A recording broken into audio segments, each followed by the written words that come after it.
You're done with the hard work on the body, but there are still a few things to iron out.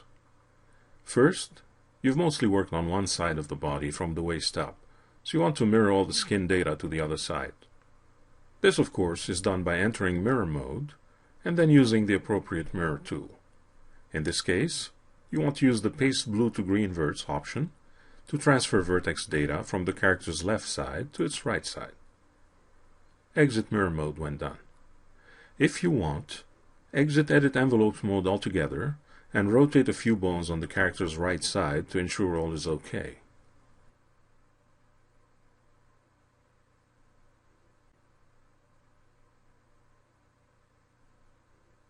Actually, now that you're mostly done with the body skinning, it would be a good idea to reset the animation length.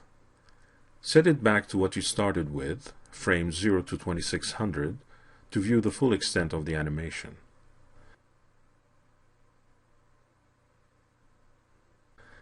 If there are any last-minute adjustments, go ahead and do them now. For example, there are a couple of vertices near the center of mass that seem to have more pull to one side, whereas they should be centered. Select them individually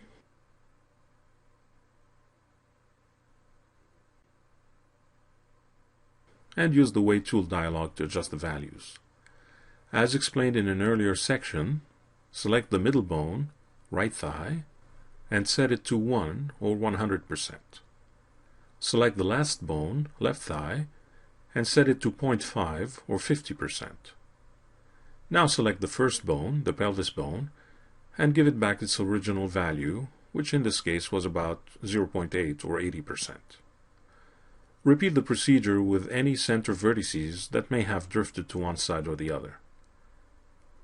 Finally, remember that all the work that you have done was done on the proxy character, the one you have made symmetrical to make your work a bit easier. Now you need to transfer all that work to the original mesh, the one with the shirt sticking out. Unhide the original zombie mesh object. If you wish, change the wire color on one or the other mesh to differentiate them.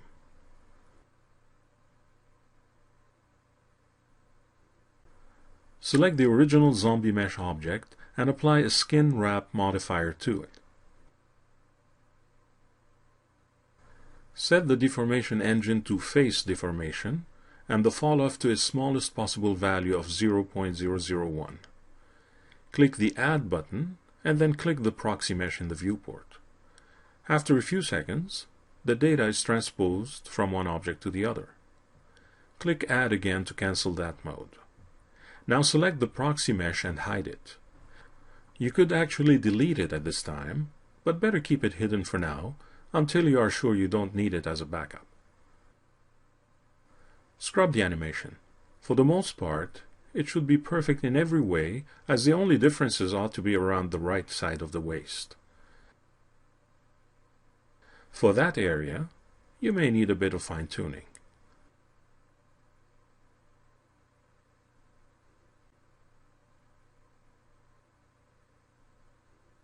Click the Convert to Skin button so you may have control over the skinning of the mesh.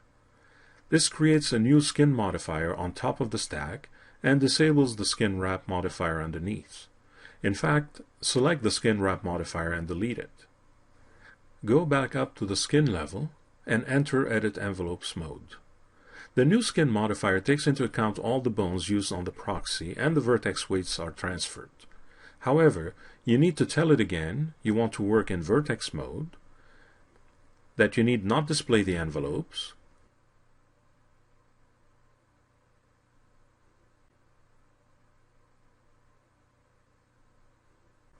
and that the bone effect limit is restricted to 4 bones.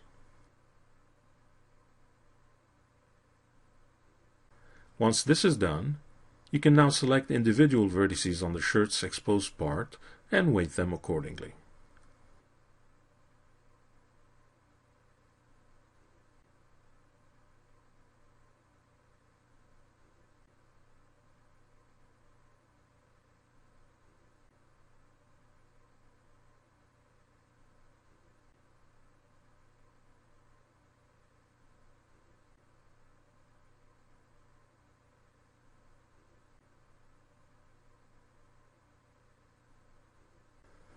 The skinning of the body is now complete. You still need to skin the head, but before you get to that, I'd like to cover a little tip that could prove extremely useful.